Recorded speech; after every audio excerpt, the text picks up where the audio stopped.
Chapitre 3. Compréhension. D'aussi loin que je m'en souvienne, j'ai toujours eu une passion pour les récits. Quelle que soit leur nature, qu'ils fussent rédigés sur papier ou simplement narrés, véridiques ou inventés, peu m'importait. Le simple fait de me figurer mentalement telle ou telle chose m'a aidé à forger une conception du monde passé et présent dans lequel je vivais. Il m'aidait à assouvir ma quête interminable de connaissances et de compréhension. À vrai dire, j'ai toujours préféré écouter que parler.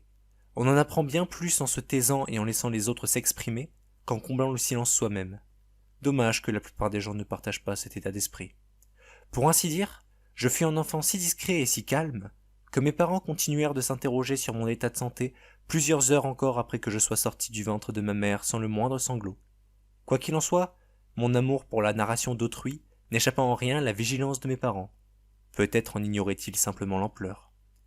Pour me border la nuit, ma mère me racontait des histoires. Jamais les mêmes. Je n'arrivais pas à dormir si l'on ne faisait pas travailler mon imaginaire. C'était devenu une sorte de rituel quotidien. Même de courts récits me suffisaient tant qu'ils étaient divertissants. Cependant, ma mère voyait que j'étais contrarié lorsqu'elle se préparait à repartir sur celles que j'avais déjà entendues.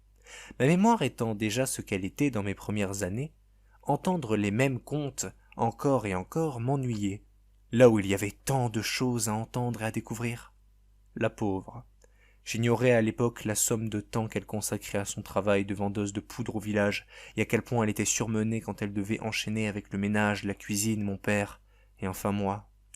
Fort heureusement, quand j'eus 6 mois, je cessai de manifester mon mécontentement à ma mère pour ces répétitions, du fait de ma meilleure compréhension de sa situation. Au contraire, je commençai même à y trouver de l'intérêt.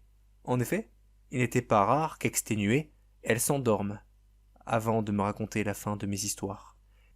Et c'est dans ces moments-là que j'en profitais pour reprendre le livre laissé sur ses genoux et me concentrer sur les mots pour essayer de les comprendre.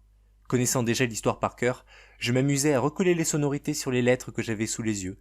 C'est d'ailleurs en escaladant mon berceau pour agripper les ouvrages qui reposaient sur ma mère endormie que je fis mes premiers pas. Les bases ayant été acquises, je sus comment marcher parfaitement avant même d'avoir 7 mois. De ce fait, cette petite routine me permit de développer très tôt le goût de la lecture.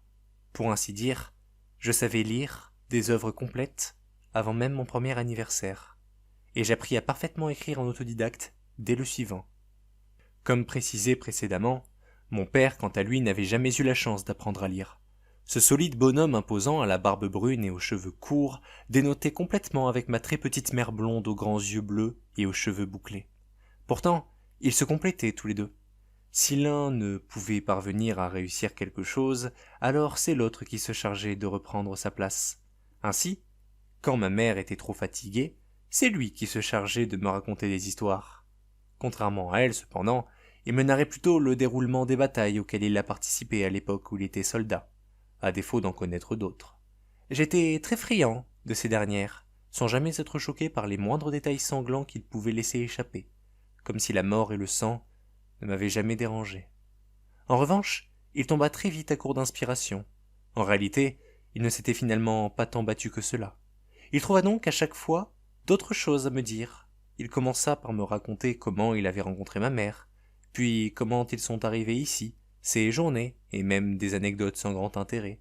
Aussi s'est-il essayé également un jour, par fierté, à la lecture. Il n'avait aucune base, mais ça ne pouvait pas être si complexe après tout. Il abandonna très vite lorsqu'il saisit des livres sans images. Cependant, pour aller jusqu'au bout de l'idée, il se risqua tout de même à l'improvisation, en créant de toutes pièces une histoire entière autour d'une simple première de couverture, ou bien de quelques illustrations qui parsemaient le récit. J'appréciai également grandement ces narrations improvisées. Elles me permirent de comprendre plusieurs choses. D'abord, la présence de motifs récurrents dans l'esprit créatif de mon père, notamment la boisson, les femmes, le travail et le courage. Mais en plus de ces 10 motifs, je perçus la véritable nature de la détermination humaine. Et enfin, je compris à quel point il était des conteurs infiniment plus doués que d'autres malgré tous leurs efforts. Néanmoins, la chose la plus importante que j'ai retenue de ces expériences reste mon observation des petits tics qui apparaissaient sur le visage et dans les paroles de mon père quand ce dernier cherchait ses mots. Je compris en le scrutant quels étaient les signes annonciateurs d'une personne qui mentait, qui cherchait à s'inventer des excuses, ou bien qui souhaitait embobiner son interlocuteur. Bien entendu, les menteurs professionnels sont autrement plus complexes à piéger que mon pauvre père. Mais votre perception et votre compréhension des choses s'améliorent avec les années. Et croyez-moi, cette première découverte fut lourde d'apprentissage pour mes années à venir. En outre, c'est donc dans ce climat hospitalier et aimant que je grandis. Les années passèrent, et mes parents, surmenés par le travail et se rendant compte de ma grande maturité pour mon âge, prirent l'habitude de me laisser seul à la maison pendant qu'ils allaient travailler au marché. Je profitais alors de ces moments pour escalader la bibliothèque de ma mère afin d'en sortir des livres qui me paraissaient intéressants. Les sujets variaient, certains étaient plus marquants que d'autres, mais rien de vraiment extraordinaire à mon goût. Aussi, je pris le risque de m'aventurer à la lecture du seul livre que possédait mon père. Vous devez sûrement déjà vous douter de la nature de ces derniers. Un homme qui ne sait pas lire, et qui possède pourtant un ouvrage auquel il est tellement attaché qu'il se trouve sur sa table de chevet. C'est bel et bien de son recueil de textes sacrés de Ragnar dont il s'agissait. J'étais à l'époque réellement intrigué à l'idée de savoir tout ce que ce livre avait de si particulier pour un homme comme mon père. Et ce fut dès les premières pages que je compris. Ces textes n'étaient pas faits pour être lus. Ce n'était pas ce qu'ils racontaient qui importait, mais leur valeur symbolique. Or, ce qui me fascinait à cet âge, c'était la pensée de l'auteur, la façon dont il formulait ses idées. Nul besoin de vous préciser que ce ne furent guère des mots pourvus de sens que je découvris. Ils n'étaient que des catalyseurs de haine envers autrui, et envers soi-même, à la solde d'une entité ridiculement absolue. Des messages étaient adressés directement au lecteur, lui demandant de prendre les armes contre ceux qui ne pensaient pas comme lui. Cette lecture fut une purge. Je me dégoûtais de déchiffrer chaque nouvelle ligne, et pourtant, paradoxalement, je ne pouvais m'arrêter de le faire. C'était comme si je faisais face à une épreuve personnelle à surmonter. Je consacrais toute ma journée à l'unique lecture de cette abomination. Comment mon père pouvait-il à ce point tenir à cette chose? Malgré cette mauvaise expérience, je ressortis grandi, plus fort. J'avais compris pourquoi. Cette volonté de se soumettre, de s'auto-flageller, de désigner l'autre comme la source de ses maux. Les hommes croient à ces absurdités car des gens plus hauts qu'eux dans la hiérarchie veulent leur imposer.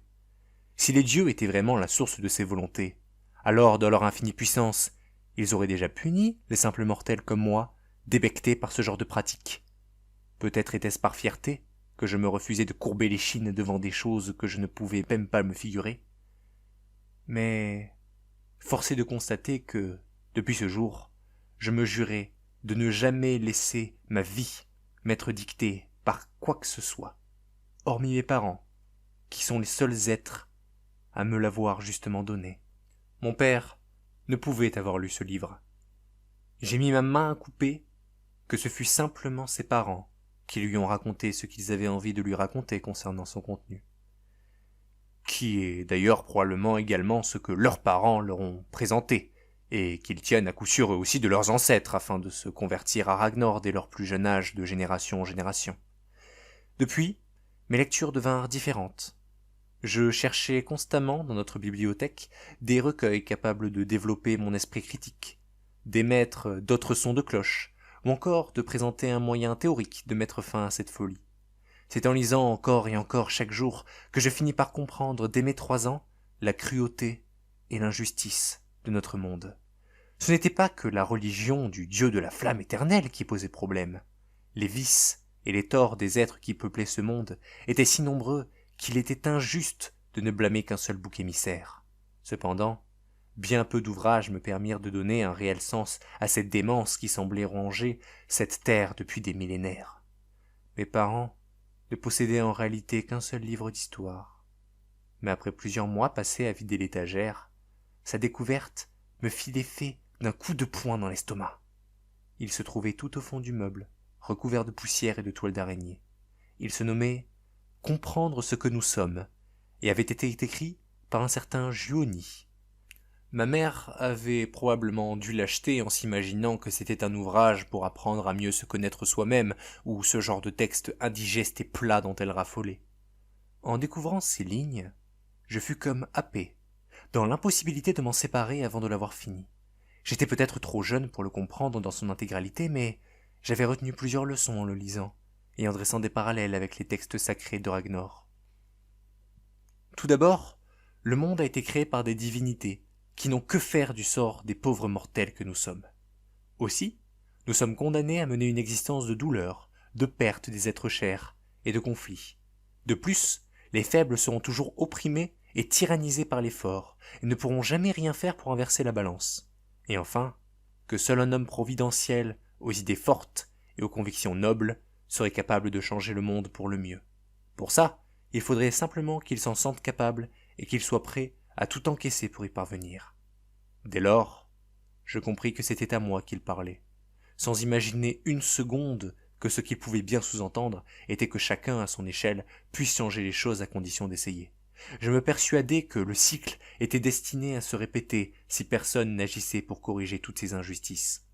C'est à partir de ce jour que je me mis en tête de sauver les êtres qui m'étaient chers de ce funeste destin, d'inverser la balance, de permettre aux faibles et à l'opprimé de s'émanciper de la cruauté de ceux qui se pensent tout permis. Si ni les seigneurs, ni les rois, ni les dieux n'avaient pu corriger les erreurs de ce monde, alors je m'y attellerai. Moi qui ne suis personne, je ne me laisserai pas influencer par l'opulence. Moi qui n'ai aucun bien, je ne serai pas perverti par la corruption. Moi qui n'ai qu'un seul but, je ne faillirai pas à ma tâche. Mon objectif était alors simple, m'assurer que tout aille pour le mieux en étant assez puissant pour punir quiconque se sentirait en mesure de nuire au souverain bien. Peut-être me trouvez-vous naïf ou idiot. Moi-même, en écrivant ces lignes, je ne puis que comprendre que l'on puisse considérer cet idéal comme étant irréalisable, ou que l'on puisse me voir comme un mégalomane ou un égocentrique. Sachez néanmoins une chose, ce sont les actes qui forgent un homme, pas les mots. Dire ce que l'on pense de quelqu'un est une chose, faire quelque chose de sa vie en est une autre. Mon 3e anniversaire me révéla alors enfin qui j'étais. Félix Switz, jeune semi-gnome, intellectuellement en avance sur son âge, grand amateur de lecture et désireux de contrôler l'ordre établi en ce monde dans l'intérêt général. Néanmoins, malgré mes capacités d'analyse plus poussées que d'ordinaire pour mon âge, je n'avais toujours pas prononcé le moindre mot. En écrire pour me faire comprendre de ma mère, ça oui. Dessiner pour que mon père visualise ce que je lui demandais, ça aussi bien sûr. Mais leur parler directement, très peu pour moi. Je n'ai jamais aimé ma voix. Je n'aime pas plus aujourd'hui d'ailleurs. J'ai toujours été en capacité de m'exprimer par la parole, mais je n'en avais jamais ressenti la nécessité jusqu'alors. Pourquoi devrais-je trouver cela utile, moi qui ai vécu 3 ans entiers sans jamais en avoir besoin? Cependant, je savais qu'il me faudrait utiliser ma voix, un jour ou l'autre. L'on ne socialise pas sans faire d'efforts. Fort heureusement, le plus difficile était déjà derrière moi. Les êtres qui me connaissaient le mieux au monde à l'époque étaient mes parents. Lorsqu'ils m'offrirent pour mon 3e anniversaire ce carnet et ce fusain, sachant pertinemment que je savais écrire depuis le temps, je compris qu'ils me pensaient muet. Je leur aurais bien donné tort à l'époque, mais je ne voyais toujours pas l'intérêt d'une telle manœuvre. Encore moins après un cadeau de la sorte, prouvant leur amour malgré son handicap censé m'incommoder. Ce que j'ignorais, c'est que cette idée reçue, selon laquelle j'étais muet, allait être ma carte maîtresse pour déjouer les attentes et ainsi accomplir mon destin. Et ce dit destin sut trouver son commencement au petit matin du 1er jour du 13e siècle de notre histoire, suite à une autre découverte qui marquera à jamais les débuts de mon ascension.